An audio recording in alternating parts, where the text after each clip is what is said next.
Gentlemen, I would like to announce the successful development of a major new strategic manned aircraft system which will be employed by the Strategic Air Command. This system employs the new SR-XXI aircraft and provides a long-range advanced strategic reconnaissance plane for military use, capable of worldwide reconnaissance of military operations.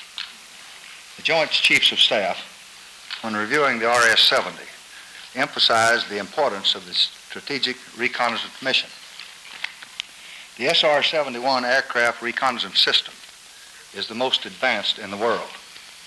The aircraft will fly at more than 3 times the speed of sound. It will operate at altitudes in excess of 80,000 feet. It will use the most advanced observation equipment of all kinds in the world. The aircraft will provide the strategic forces of the United States with an outstanding long-range reconnaissance capability.